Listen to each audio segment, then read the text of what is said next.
everyone, this is Nushat here and welcome back to my YouTube channel NK Educare. So बच्चों, आज की इस video में हम कवर अप करेंगे NCERT क्लास 10 रिप्रोडक्शन। रिप्रोडक्शन के टॉपिक में जो हम आज कवर अप करेंगे that is sexually transmitted diseases. Sexually transmitted disease को हम शॉर्ट में कहते हैं STDs। STDs mean sexually transmitted disease. ये क्या है? What do you mean bye sexually transmitted disease? क्या है? Let's no. Just look here, you know, diseases or infection which are transmitted through sexual intercourse is called sexually transmitted disease. Way infection, okay, जो sexual intercourse के through होती हैं, okay, उसे हम कहते हैं sexually transmitted disease. Got it? Next one is reasons of causing STDs. STDs means sexually transmitted disease के कारण कौन से हैं? Okay. Then you know, STDs are caused by viruses, bacteria, fungi and protozoans through sexual activity. STDs जो means sexually transmitted disease हैं वो generally viruses, bacteria, fungi, protozoans के through होती हैं, through sexual activity, sexual contact के through होती हैं। Get it? समझ में आ गया? So bacteria, virus, fungi and protozoans, these are the main reasons, ये जिसकी वजह से हमें इस तरह की बीमारियां होती हैं, सेक्सुअली ट्रांसमिटेड डिजीज होती हैं। Okay, so now let's know more. Now अब हम जानेंगे types of STDs. Types of STDs, sexually transmitted disease कौन कौन सी होती हैं sexually transmitted disease actually? Okay, then there are many types of sexually transmitted disease. STDs बहुत तरह के होते हैं, ओके, जिनमें से एक है gonorrhoea, the other is syphilis, और भी जेनिटल हर्ब्स भी होते हैं, and AIDS are common STDs. ये कॉमन एसटीडीज है, मीन सेक्सुअली ट्रांसमिटेड डिजीज है, जो जनरली इस तरह की बीमारियां सेक्सुअल सेक्स से रिलेटेड होती रहती हैं।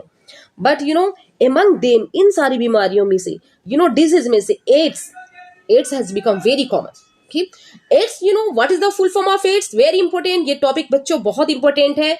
मे भी आ सकता है कि what do you mean by AIDS and what is the full form of AIDS? Okay, then AIDS की फुल फॉर्म क्या होती है? Acquired immunodeficiency syndrome.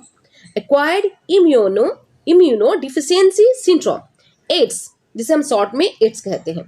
It is a sexually transmitted disease caused by human immunodeficiency virus. Okay, acquired immunodeficiency syndrome, जिसे हम short में AIDS कहते हैं। Okay, ये बीमारी कैसे फैलती है? कौन सी ऐसे वायरस है जो एड्स को कॉज करता है, एड्स का मीन्स कारण बनता है? देन यू नो बच्चों, दैट इज HIV। ये वायरस बहुत ही खतरनाक वायरस है, और यही वह वायरस है जिसकी वजह से एड्स होती है। AIDS, you know, it is a fatal disease, बहुत ही भयानक डिजीज होती है, बहुत ही जानलेवा बीमारी होती है। Okay, it's cure, you know, इतनी ज्यादा फैटल है that it's cure has not been found yet. अभी तक इस डिजीज की कोई क्यूरेबल मेडिसिन नहीं है। It may cause death if not treated properly. अगर हम इसे ट्रीट ना करें तो डेथ भी हो सकती है। क्योर करने की तो कोई हमारे पास ऐसी मेडिसिन है नहीं। हाँ, यू नो व्हाट, लाइफ को प्रोलॉन्ग किया जा सकता है, कुछ दिनों तक हम इसे बढ़ाकर ले जा सकते हैं, but it's not curable. Okay, तो सबसे पहले हमारे you should know what are the reason of STDs. वो रीजन क्या क्या है? अगर हमें रीजन पता हो जाएगा then we can take prevention. हम प्रिवेंशन ले सकते हैं। Okay, so we know already बच्चों, हमें ये पता ही है that prevention is far better than cure. तो सबसे पहले अगर हम प्रिवेंशन करते हैं तो हम इस तरह की बीमारियां होंगी ही नहीं। Is it clear? So AIDS बहुत ही कॉमन डिजीज हैं, और भी बहुत तरह के एसटीडीज हैं, gonorrhoea, syphilis, genital herpes, but among them AIDS are very common and very fatal also. Got it? Now अब लास्ट टॉपिक हमारे पास एक और है जिसे हम कवर अप कर ही लेते हैं, that is prevention from STDs. Prevention from STDs कैसे?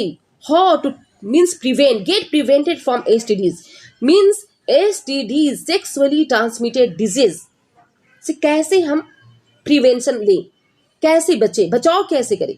एसटीडीज की जो ये बीमारियां फैल रही हैं उससे हम कैसे प्रिवेंट करें? How to prevent from STDs. First one ये है, avoid sex with unknown partners. Unknown partners के साथ सेक्स बिल्कुल ना करें, और मल्टीपल पार्टनर्स या फिर बहुत सारे पार्टनर के साथ। Next one is always use condom during sexual intercourse. Sexual intercourse के समय हम कॉन्डोम का यूज करें। Next, in case of doubt consult to a qualified doctor for early detection. अगर आपको डॉट लग गई या कुछ ऐसा शक हो कि हमें कुछ इस तरह की बीमारियां हो रही है, बहुत वीकनेस लग रही है या जो कुछ भी, अगर आपकी तबीयत बिल्कुल अच्छी नहीं रहती है, तो इमीडिएटली आप डॉक्टर से कंसल्ट करें, वो भी क्वालिफाइड डॉक्टर से, कि for early detection. Because if you are too late then you know it is not a curable disease. ये क्यूरेबल डिजीज नहीं है। मीन्स कोई भी सेक्सुअली ट्रांसमिटेड डिजीज होती हैं वो थोड़ी मुश्किल होती है क्योर करने में। ओके, इसलिए हम पहले अगर डॉक्टर से कंसल्ट कर लेते हैं, जैसे आपको डॉट हो या कोई प्रॉब्लम हो, तो इमीडिएटली अगर हम डॉक्टर से कंसल्ट कर लेते हैं, then you know he will suggest you, he और she will suggest you, according to his suggestion आप अगर आगे के स्टेप उठाते हैं, मेडिसिन लेते हैं या प्रिवेंशन लेते हैं, ओके, तो आप you will free from such a fatal disease. तो आई होप बच्चों आपको बहुत अच्छे ढंग से क्लियर हो गया होगा सारी कॉन्सेप्ट। ये सारे जो है ये रिप्रोडक्टिव सिस्टम से रिलेटेड है। ओके, एसटीडीज हैं, सेक्सुअली ट्रांसमिटेड डिसीज हैं, जिसे हम अच्छे ढंग से कवर अप कर लिए। ओके, और you know what, this topic is very very important. Questions में आ सकते हैं that how to prevent from STDs. STDs से, सेक्सुअली ट्रांसमिटेड डिजीज से हम कैसे प्रिवेंशन दें, कैसे बचाव करें, या फिर ये भी आ सकता है what do you mean bye sexually transmitted disease. आप कर सकते हो। सेक्सुअली ट्रांसमिटेड डिजीज हम किसे कहते हैं, जो ऐसे डिजीज जो यू नो इन्फेक्शन हो, इन्फेक्शन के थ्रू या सेक्सुअल कॉन्टैक्ट मीन्स इन्फेक्शन होती है, ड्यूरिंग इन्फेक्शन व्हाट एक्चुअली वह इन्फेक्शन वह डिजीज जो सेक्सुअल कॉन्टैक्ट के थ्रू होती है, सेक्सुअल रिलेशनशिप के थ्रू होती है, उसे हम सेक्सुअली ट्रांसमिटेड डिजीज कहते हैं। तो आई होप आपको बहुत अच्छे ढंग से इस कॉन्सेप्ट क्लियर हो गया होगा। सो प्लीज आप इसे बार बार प्रैक्टिस करें। And it was the last topic of this chapter and the chapter is going to be wrap up. So, bachcho, please go on practicing it. I'll meet you in my next video with next chapter. Bye bye.